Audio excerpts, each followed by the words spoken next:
Welcome to our virtual coffee with the principal. It's been a couple weeks. You may or may not have noticed, but last week was spring break. So we did take the week off for spring break, but it's good to see so many of you back again today. I want to wish you a not so happy anniversary. Today is officially the 1 month of us closing school down. This was a month ago today that we stopped having school in the schoolhouse and shifted into your doorstep. So it is a not so great month. We don't have too great news as far as returning to school, but we have some real good news about the program that we are going to be able to offer. So welcome. It's good to see you guys again. Wanted to let you guys know, as a reminder, we did jump into our distance learning right away, and we spent those first of students that were still receiving education, but we were doing it more as an enrichment. We weren't giving out grades. We were looking at it as being something that students could get some advancement and continuity of learning, and perhaps most importantly, some support, both social and emotional. That changed a little bit as we rolled on the backside on Tuesday. We're still looking to provide all those things, but we're looking to do it with a little bit more accountability. And today what I wanted to talk to you about is some of the guidance that we've gotten and some of the information that just came out over the last couple of days from state and county officials about what it's going to take to reopen schools and when's that likely to happen. And then talk to you in a little bit more detail about what we're doing right now, and perhaps most importantly, answer any questions that you guys may have. This is definitely a moving target. Things are different than they've been. And so we want to make sure that you're as informed as you can be, because we're relying so heavily upon you as a partner. So we have moved into phase 2 of our distance learning. A lot of people ask, okay, how long is this going to last for? All indications that we're getting right now is it going to last through the regular school year. If conditions exist that make it safe to bring students back to school, we would bring them back to school. But that would be guidance on the health department and state and county officials. The governor came out yesterday and for the first time started to describe to us what those conditions would be. And so he laid out these things that he said were the 6 indicators of reopening, of dropping the stay-at-home order, reopening businesses, and reopening schools. He talked a lot about having tests that were done that could identify who's had the coronavirus, treatments to prevent people from getting it, that kind of stuff. The thing that pertained most likely to schools, though, is he made a specific statement that said one of the indicators would be the ability for businesses, schools, and childcare facilities to support physical distancing. So really what they're talking about is prior to being able to bring kids back to school, depending on what the condition of distancing is, if it's still 6 feet, how can you provide that 6 feet in a school? For those of you guys who have been in our school, kids are a lot closer, especially when they drive the bus, that they ride the bus, or they sit at the lunch tables, or they go to PE, or even within the classroom. We've switched to a collaborative learning environment where kids sit very close. And so really what he talked about was saying schools would have to be able to adhere to those things. And it's very likely that, especially in the transition back in, that would mean that schools would look very different. And he talked about some things about possibilities of staggered student schedules. Some students coming at either different times of the day or different days of the week, different class schedules, possibly keeping students in the same room. And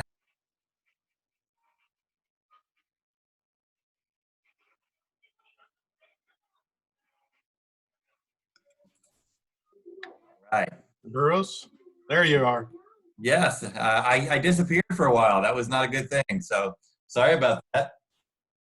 I may have to ask people in my house to get off the internet if they're on it, because if I freeze up again, I may step away for just a moment.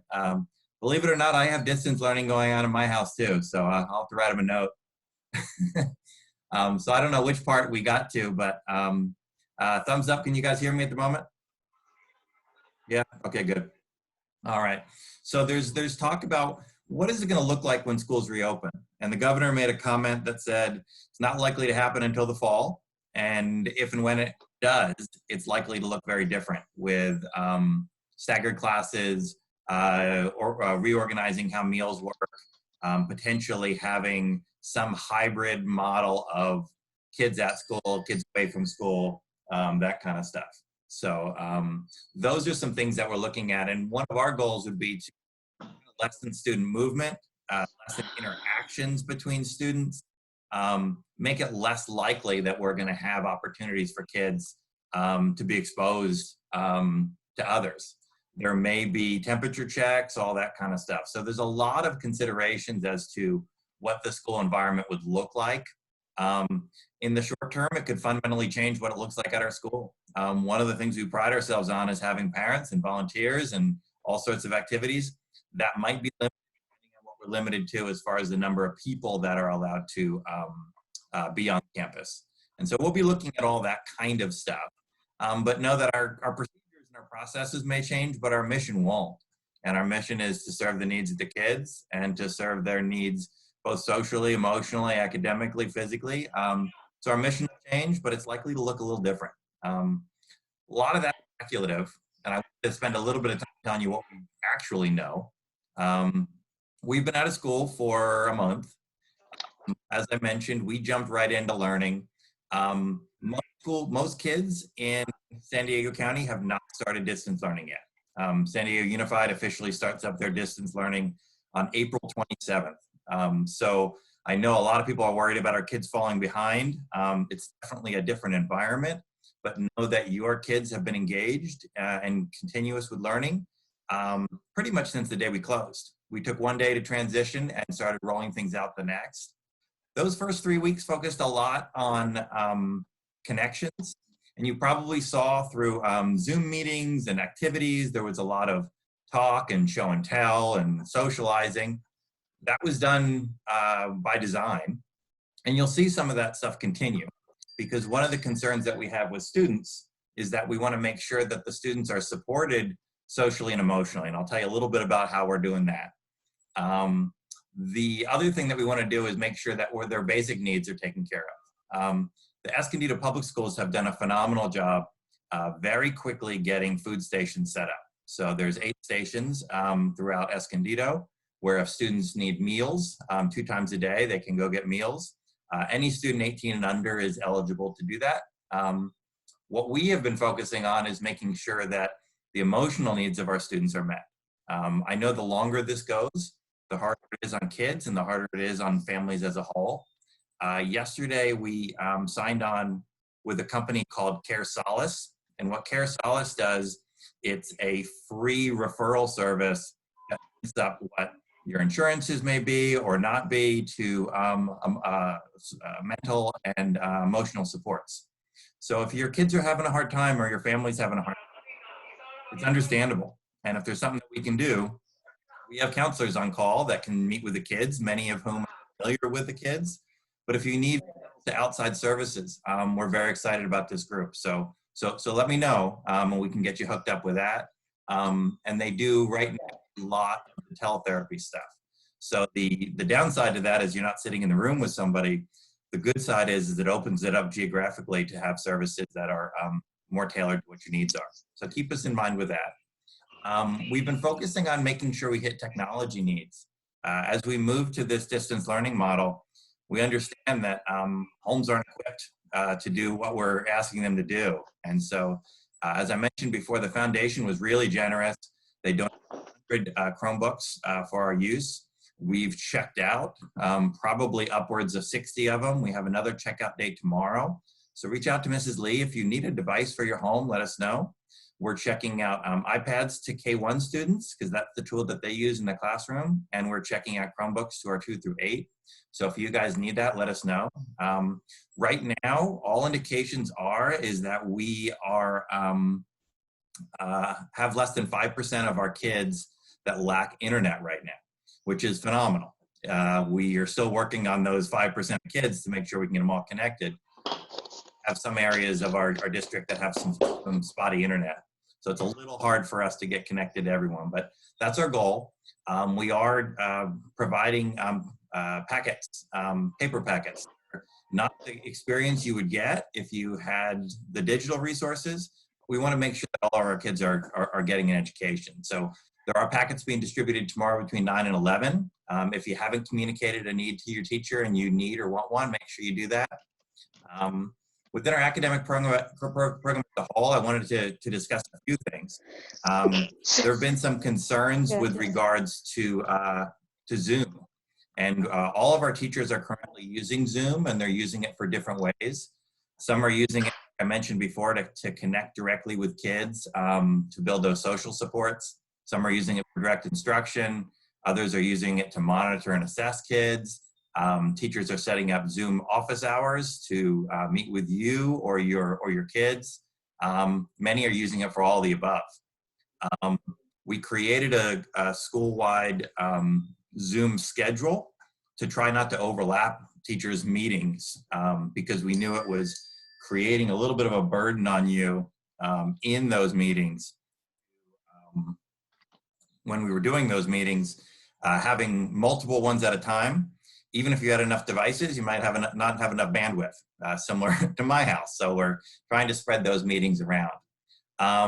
The Zoom stuff, when we moved to it, it does create some risks and had some bad press. There was some Zoom bombing that was going on early on, and most of that had to do with folks that were running meetings that weren't using all the security features. We have encouraged our teachers to use things like passwords, use waiting rooms, understand how to mute participants, how to remove them, so that we feel fairly confident that this video conference technology, all of them come with the same concerns that somebody's get on there and be an idiot. That is something that we're somewhat expecting, not from your children, but maybe some other people's children. But we want to make sure that those things are handled like we would in the classroom. Kids say and do things in the classroom that they shouldn't. There's a consequence for that, but we lay out what the expectations are out of the gate. And then we've had good success with our meetings so far. We do make sure that our meetings are monitored by the teacher. The teachers are leading all those meetings. And if you guys are around, check it out. If there's some things that are happening that you're not happy with, let the teacher or me know. But it's a tremendous tool for us to connect, but it's only a tool. And so we want to make sure that that's being used properly. The other thing that you're going to see in your kids' programs are the learning platforms. The other advantage that we have is that we've been using Google Apps for Education for about 10 years now. And with our Google Apps for Education, our teachers are well-versed in Google Classroom, in Gmail, G Suite, all that kind of stuff. And so we've had the benefit of having teachers that before the kids walked out the door, both the teachers and the kids had some good experience with this. So what you'll see with most of your teachers is most things are going to be put on a Google platform, either Docs or a website or Google Classroom. And so your teacher should have reached out to you by now and told you how to access that. The other thing that we learned over the first few weeks is when everything was open, parents were confused as to, well, what's my kid supposed to be doing and how long are they supposed to be doing it and how do I know if it's done?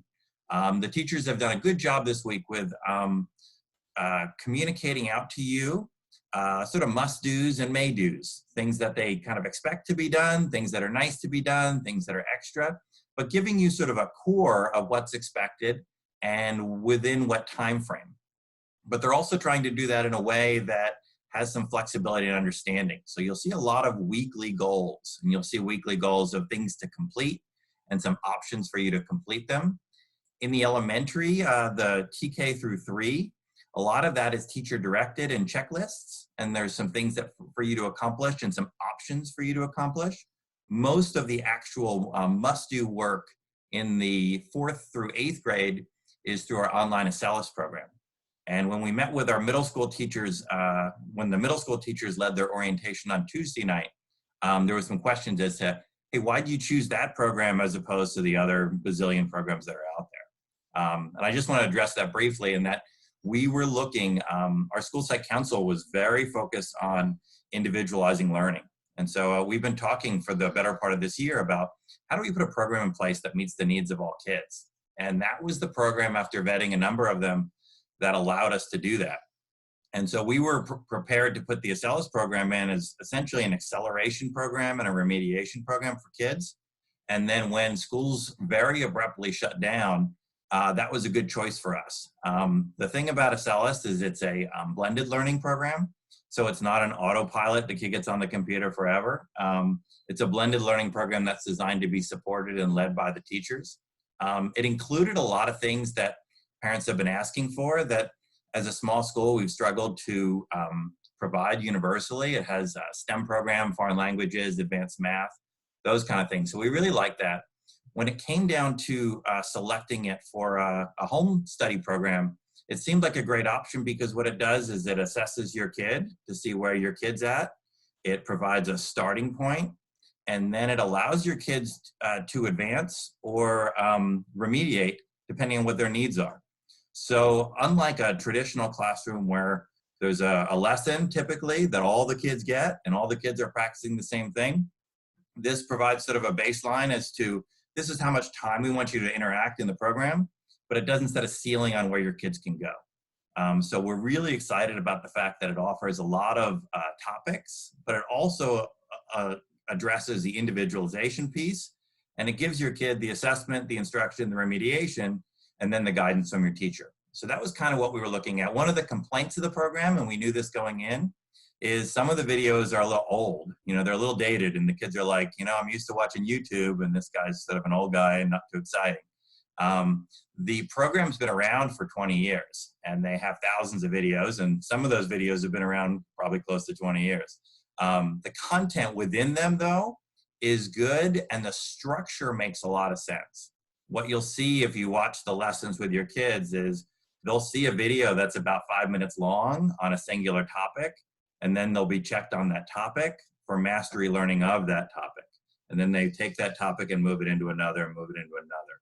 So from a home environment where you have some distractions and some things that go together, it really lets your kids learn some discrete skills and then puts them together with some other things. So that's kind of why we decided to go with that. The other reason we went with Acellus is that by purchasing their program, we purchased their program with some grant funds, and it carries through at least through all of next year, at least the money that with the agreement that we have.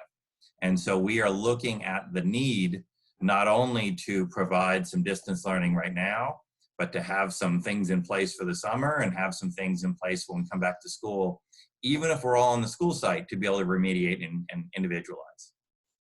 The other topic that came up is grades, and I wanted to address grades. You've probably seen a lot of that in the papers and with the joining districts.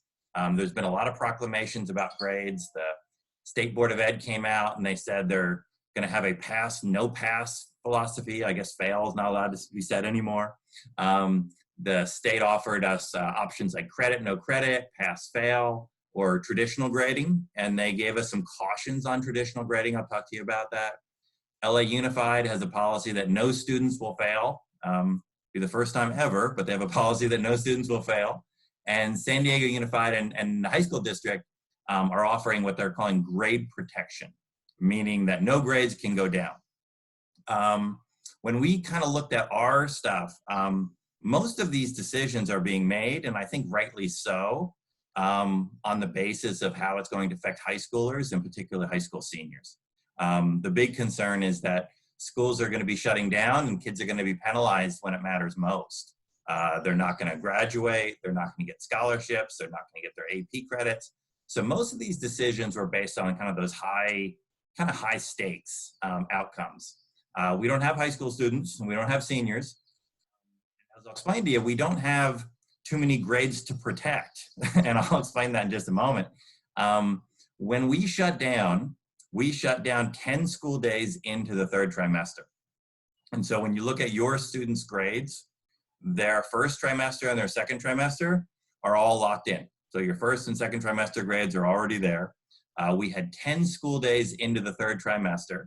And for those of you with some school experience, you realize not a lot of assessment goes into the first 10 days of a new period. You've closed out one concept and you start teaching a new one. And so when we kind of look at our grade protection, we don't really have much grades in there. And so when we started considering how are we going to handle our grades, we agree 100% with the from the state that you hold kids harmless. And what that means is you don't penalize them for things that are beyond their control. You don't penalize them because they lack technology or because they have a disability or because they have a language barrier. You make sure that whatever you put in place is accurately assessing or grading or providing the feedback that you want. The benefit that we have is when we did our 3 weeks of this doesn't count, there's no grades, we learned that parents really struggled to get their kids to do any work when there was no grades attached to it, or when there was no belief that there was accountability to it. So what we're looking at right now, and I have a meeting with the school board on Tuesday, and we'll kind of discuss this, and I'll have a little bit more guidance after that. But our elementary school is graded on standards-based grades, how kids are advancing to the standards. And it's going to be very difficult for us in a distance learning environment to get a true and accurate assessment of what progress they're making, because we are not assessing them in a way that we know whether they have help or not, whether there was a distraction or not, whether it's a standardized test or not. So there's a lot of things that we won't know. And so you'll probably see on a lot of TK through 5 report cards, you'll probably end up seeing some credit, no credit grades at the end of the 3rd trimester, just to say that they did the work, but we're going to assess their progress when they come back. In the middle school, it's a little bit different. Middle school teachers right now are giving grades, but they're encouraged to give grades to promote accountability, but to be extremely flexible. And we may get to the end of the term when we do look at that hold harmless and we say, okay, what have your grades been over the first couple trimesters? Or what were your grades in those first 10 days of the 3rd trimester? And look at an equation that we aren't penalizing them for circumstances beyond their control. So that's kind of where we stand. The big difference between us and some of the neighboring districts is I'm not going to hold a press conference or get on the stage and shout to all the kids that their grades can't go down or that we're not going to hold them accountable for any of the work. We learned in those first few weeks that really does not get the outcomes that we're looking for. It doesn't get kids to take it as seriously as they would if they were in a school environment. And it creates an undue burden on the people trying to implement the curriculum, which is you guys at home. So we are going to look to build that accountability and balance it out with a fairness model. And there's probably going to be some readjustments at the end of the day when we get to the end of this term to make sure that we're not penalizing kids. But if you want to keep it as our little secret that the grades count, but might not later, that would be helpful. So we'll talk about the grade stuff in a minute, just about a few other things to go over with you. I just want to talk to you about some other supports. There were some questions and concerns that kids were getting supports at school, and are they still going to get some of those supports at home? Those include things like kids who are getting extra reading help or language support, that kind of stuff. And Mrs. English, who is our reading specialist, is going to be reaching out to families. So if your kid was getting some support with Mrs. English, expect to get some additional support while you're at home. Mrs. Jones, if your child was receiving support through special education, Mrs. Jones has probably reached out to you and set some things up with you. Mrs. Romero is doing the same for our English learners. And then we're looking to provide some kind of extra supports. Mrs. Priest is going to be operating a middle school coding class for kids that are interested. And then we're looking at kind of what summer school might look like too. So there's a number of things that we're putting in place. But I didn't want to leave out the parent supports. You guys are doing an amazing job. It is a very, very difficult thing to take a global pandemic and everything that comes with it, whether it's your jobs, whether it's your family, whether it's what all that brings, and then be given the added burden and responsibility to see to it that your kids get educated. And really what I want to encourage you to do is we're going to do our best to structure a program that can continue to provide education, but continue to communicate with us and your child's teacher about what you need. Some people are going to find that what we offer is not enough more. Some are going to find that what we offer is far too much and far too overwhelming. Communicate with us. One of the great benefits of this homeschool, and I know that sounds really odd that there's a great benefit of this homeschool. One of the great benefits of this homeschool is you really can individualize your child's learning. I was reading an article that I'm going to throw real quickly in here into the chat that you might want to check out. And talking about a homeschool mom giving advice to parents. And the summary of it is take it easy on yourself. Do what's right for your kid, do what's right for your family, but don't put undue burden on yourself. And we've got ideas for outcomes that, we want kids to continue learning, and we believe that this environment is going to take the lid off some kids, and they're going to do phenomenal. And they're going to come back and they're going to say, what do I need you for? We do an amazing job here at home. Other people are going to say, my kid really didn't get everything they would have gotten out of school. What can we do now to remediate that? So the kind of plan we have in place, we feel very confident about it. We have kind of gone through some vetting in that process, but we don't know what your home situation is like. We don't know what your day-to-day is like. So let us know. Our job isn't to increase stress on you. It's to educate and support you and your family the best we can. So that's mainly all I have. Last thing, all teachers, they do have office hours, and those are designed to provide a specific sets of time during the week to reach out and talk to them. It's not the only time you can, obviously, but the reason that they are scheduling those is to make sure that they maintain those open lines of communication. And those are for your child, for you, or for a combination of both. I know there was some confusion in the middle school as far as how all the schedule pieces fit together, and you'll be happy to know that from some of the input that we got at the meeting on Tuesday night, the middle school team is streamlining some of those things. But quite honestly, your kid probably really knows what to do, and schedule an office hour with your child and your teacher, and I'm sure they'll set you straight on all of their things that are available to them. I'm going to jump in right now to the chat room and see if there's some questions that are in here, and to see. There's a question that says, I understand that the current SPU distance learning plan will not help kids reach the California standards for each grade. Can you speak to that? Sure. The distance learning program will not replicate the classroom experience, meaning that our goal in the distance learning program is not to say that we're going to cover every single standard that we would have covered within the classroom. It's probably not based on our understanding of distance learning, it's not a reasonable expectation of outcomes. You're going to see more project-based stuff. You're going to see less lecture. You're going to see more choice. And there'll be a requirement on the school side to assess where kids are at when they come back to make sure that we do remediate the standards. The way distance learning works in a home environment is we're not expecting kids to be in their seats learning from 8:30 to 3 o'clock every day. It's not a reasonable expectation for your family, not a reasonable expectation for the kids.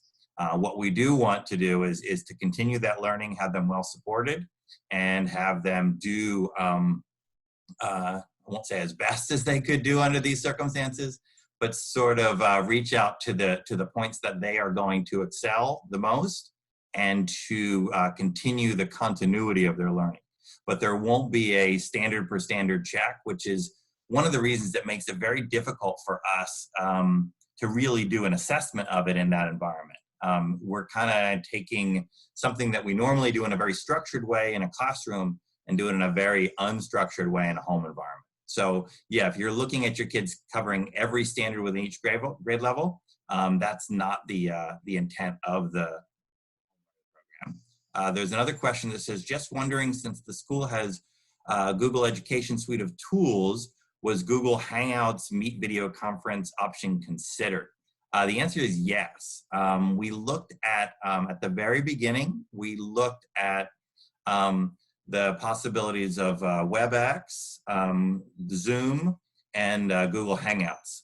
And one of the reasons we chose Zoom over Google Hangouts, because we're a very Google-oriented school, is at the time, Zoom was offering, and have still offered to us, their full professional suite. And that allowed us a lot more options in doing it, and it had some more security options in it in doing it. And so what Zoom did, and it was partly detriment and partly beneficial in their marketing, is they offered a free product to schools across the board, and then they had to back in some additional security measures to make sure that they worked. And we've been happy that they've improved some of those, but Zoom did seem to be our best option. We did give teachers the option to try out and use Google Hangouts because when we started this, some of these distance learning tools, not the Google tools, but some of the distance learning tools, the Screencastifys and the Zooms, were very new to us. And so teachers were encouraged to try them out. Let's see what works and see what we go with. And the Zoom has seemed to have worked very well for us. I dropped in that article from a homeschool expert to help you guys out. Are there any other questions? I know I've talked about a lot of things. Any other questions that you guys might have that either you want to ask directly or drop into the chat?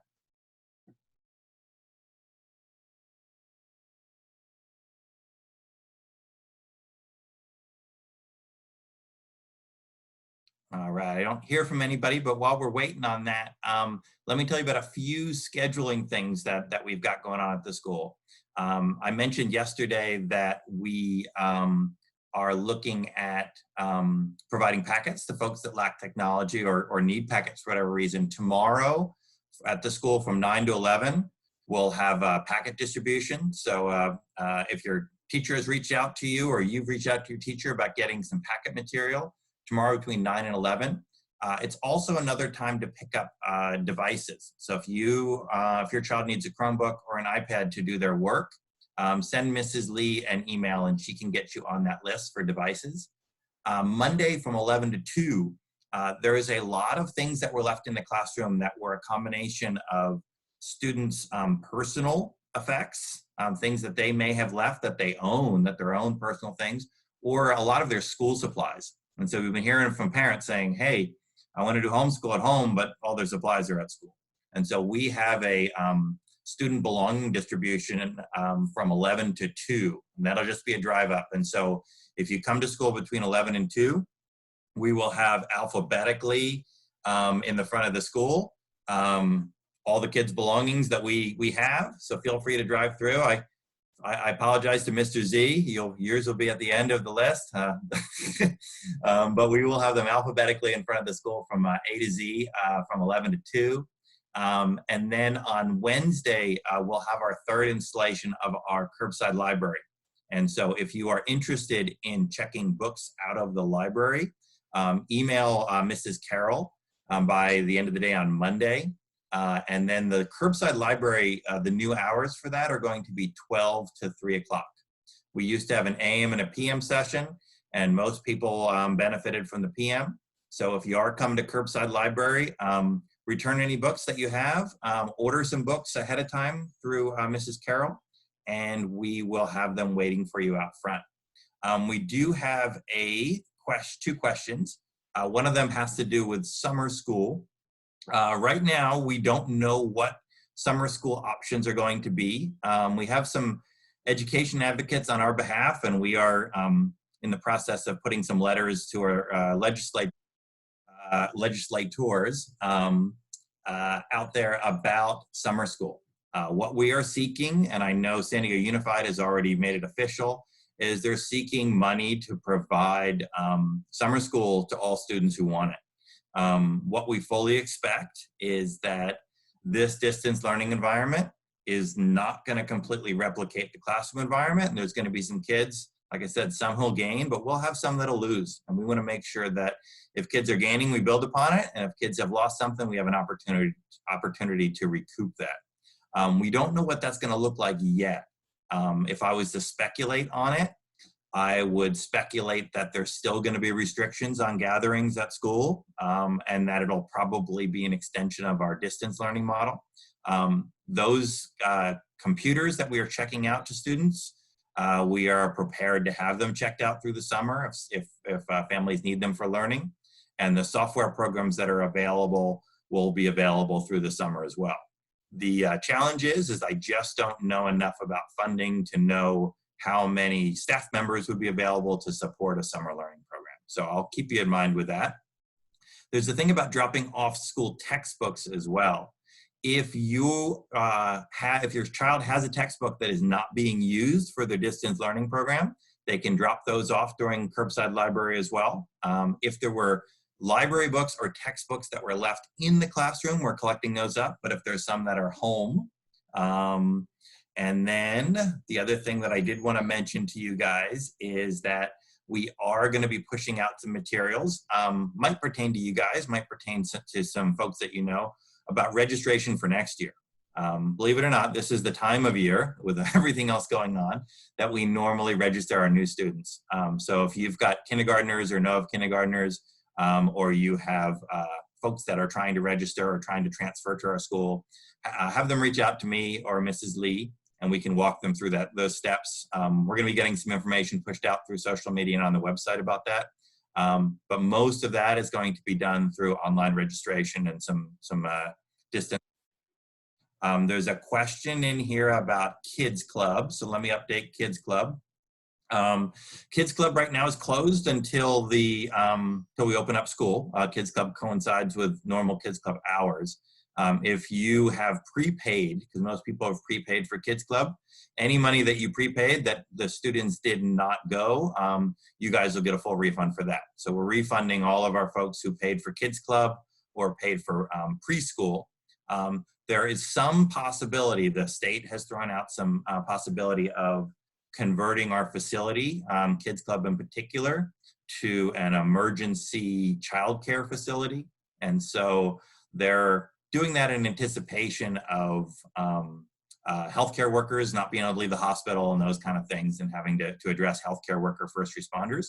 But we haven't received any direction from the state on that. So I would anticipate that Kids Club would probably open up with the school. The challenge to Kids Club is we probably have less ability to keep the same number of kids in there. Typically, our Kids Club program has about 20 kids in one room, and that would not work with our current social distancing. And wanted to mention 8th grade plans. So there's some people that are very concerned about our 8th graders, because similar to the seniors, those are the ones that may not get back some of the things that are lost. The primary things that we're looking at for 8th graders have to do with their graduation promotion. There is a task force that the county has put together that I should get an update from tomorrow when I meet with the other superintendents. But the idea of that task force is to make sure, to the best that we can, that seniors and 8th graders are honored for all the work that they've done.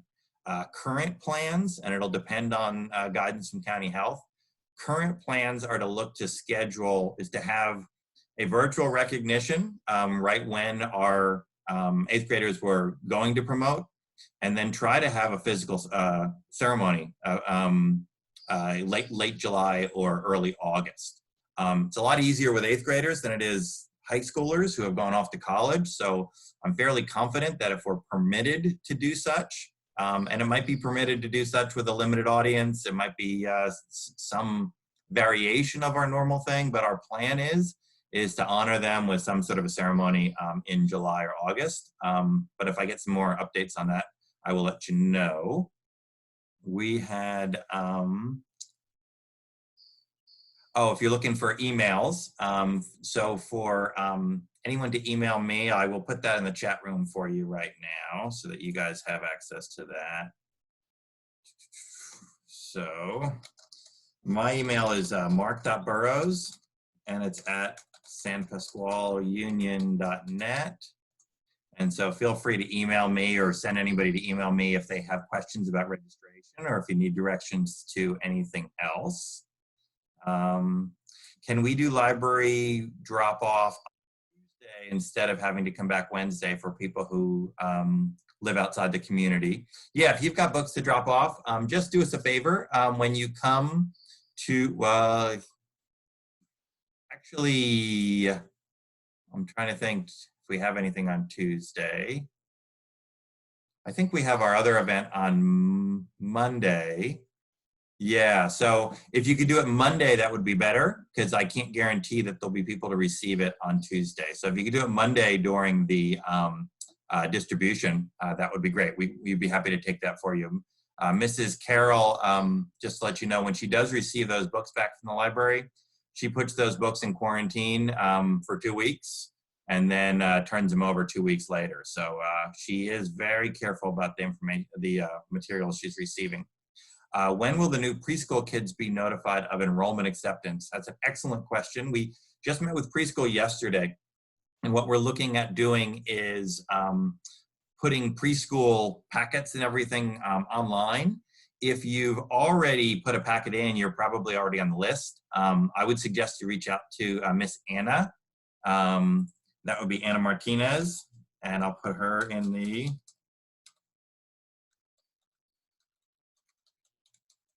So if you reach out to Anna Martinez, and she could kind of tell you where you stand on that. What we're trying to do is to give all those preschool folks some notice now, because we know getting into preschool and securing your spot is nerve-wracking enough. In these circumstances, we can't imagine how much worse that is. So we're trying to give some parents some security on that. Again, we don't know 100% for sure how structuring is going to go. We may need to end up reevaluating and limiting or spreading out preschool similar to the school, but we don't know that quite yet. But we can give you the what we know now. For next year's kindergartners, is it going to be a short day schedule or full day schedule like the rest of the children? Good question. The board met at our last board meeting and approved at our request full day kindergarten for our kindergartners, but they didn't make it a mandate. And so really what the discussion was is that we had, when we surveyed the community, we had the majority of our community that said, hey, I would rather have my kids in full day kindergarten. We had a portion, probably about a third, that said, hey, I'm not so sure that's the right thing. Developmentally, is it right for them to go the full until 3 o'clock instead of till 1:30? But what started a lot of this discussion was that we, for the last 2 years, had busted out our kids club and couldn't accommodate all of the families that had wanted that had needed their kids to stay until 3 o'clock. And so we looked at options. And so what the plan for next year is to offer full day kindergarten. And if we have enough part day kindergartens, to offer a part day kindergarten class as well. What is developing right now, though, is an extremely flexible looking type of schedule that'll probably accommodate that. And so we're kind of looking at that kindergarten flexing into some of these other flex options. And we may have a kindergarten that flexes completely depending on the distancing rules that we get. But right now, a full day kindergarten is authorized. For kinder, TK is expected to be 1:30 dismissal, not full day. All right. Looking at I don't see any other questions. Does anybody have a question? You can unmute yourself if you do, or type it in the box. I know I throw a whole lot of stuff at you, and you'd be happy to know what I don't share with you. There's a lot of information that runs through these days. So hopefully what you're finding here is useful. If you have any questions, let me know. But we are available. Our goal is to keep our lines of communication as open as we can with you, and to make sure that we can individualize this program in a way that best suits the needs of your kids. So if you do have something, I'll wait for a few minutes to see if anybody else has any questions. If there's anything offline you wanted to connect with me or Mrs. Lee, we'd be happy to support you. We really do appreciate your patience in the process. We have jumped completely into this very, very quickly. Some of our programs that we would normally pilot for a year and work out all the bugs, we rolled them out right away because we didn't want to deprive your kids of those learning experiences. So I appreciate your feedback in the process, and appreciate and all the hard work that you guys are doing. We have a couple other questions that just dropped in. Will yearbook be complete? Can we order? Yes, there's yearbook information that should be, last I checked, was in our Peach Jar. So check out Peach Jar. Nicole Vitale is heading that up. So if you need contact or access to her, right now I know that she is soliciting both baby pictures for 8th graders to go in the yearbook and homeschool pictures. So if you've got some great pictures that you want to capture this moment forever, you can send those to Nicole Vitale. She'll put that stuff in the yearbook. But I believe they are taking yearbook orders, and typically around this time of year is when they get close to their deadlines. So check with her to make sure that you did not miss that, but there is a yearbook that's being worked on. There was a question about how important are census results for SPU? And that's a really good question. That might be getting lost in this global pandemic. We talked right before the shutdown, actually earlier in the fall and a little bit right before, about the census that's going out right now. And typically the census will have people that will walk door to door and bang on your doors and collect information and try to figure out who's there. And there's not a whole lot of that going on. The census is incredibly important to us as a school district because funding is based on the number of people who live in our district. And if they don't count all the people, we don't get all the funding that we'd be entitled to. So it is important. If you guys can get online, I'll make a note to send out some more information on the census to you guys to encourage people to do it. But it is important for everybody to count the number of people. So it's not just students, it's not just adults, it's the number of people. And that drives a lot of funding issues, not just for schools, but for services. So the census is a big deal. So I will send out some information on how you guys can get connected to that. Yes, and there was a question that was asked privately, so I won't reveal the source, but there's a question on teacher parade. Is that still a possibility? And I would say teacher parade is still a possibility. We ended up having not to be able to do it because of social distancing rules. They went from not being able to congregate and then changed that to no congregations of any size, including in your cars. And so when they said in your cars, a parade in your cars kind of defines that. So we have not been able to do that per health order. The other concern with it is that some other teacher parades were creating congregations of people that were lining up too close together on the side of the road. So we'll kind of continue to gauge those health orders. I'm hopeful that we can do something better than a teacher parade and get closer sooner. But if that's the best we can do in the interim, I know the teachers were looking forward to it and many of the parents were. We had a question about the 8th grade DC trip. So I can give you a little update on that for you 8th graders. The folks that had signed up for the 8th grade DC trip, basically were given 3 options by Apple Tours. And Apple Tours said that you can either wait and see if the trip still happens this summer, you can do the trip next summer, or they'll refund all your money except for $250. And I reached out to them and I said, those aren't really great options. I said, number one, it's not gonna happen this summer. And kids don't wanna go on an 8th grade trip after their freshman year in high school.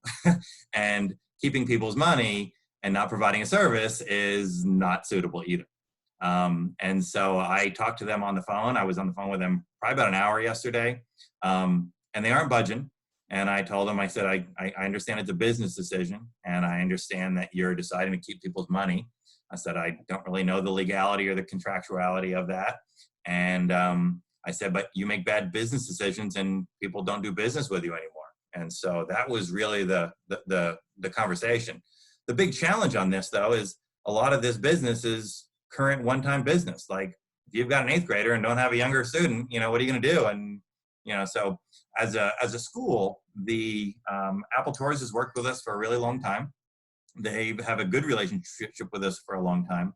It's not a school-sponsored trip, but I hope they do change their position, because I'm not so sure what our alignment can be if they're keeping thousands of dollars for people and not providing a trip. So like I said, they were very cordial and spent a lot of time explaining their position, but it really didn't resonate too much with me. So that was that piece.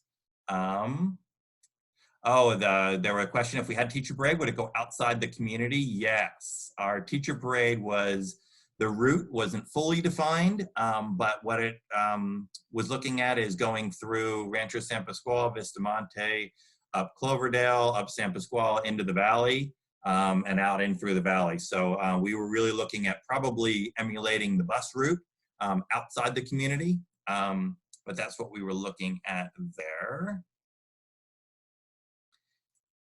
And let's see.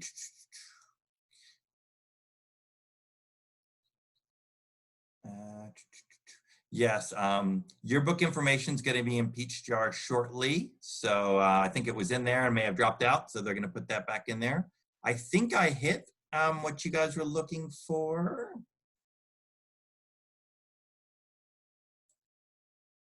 All right. Is there any anybody else with any questions or concerns? I know you have a lot of concerns. I don't know if I can help those, but any questions that you guys may have?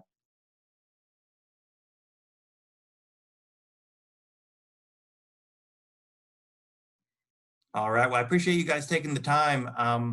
I'll continue to put these things out as long as it's useful for you. So we'll kind of schedule a standing meeting as long as it's helpful for you guys. So we'll have another one next Thursday. I think we might have a question.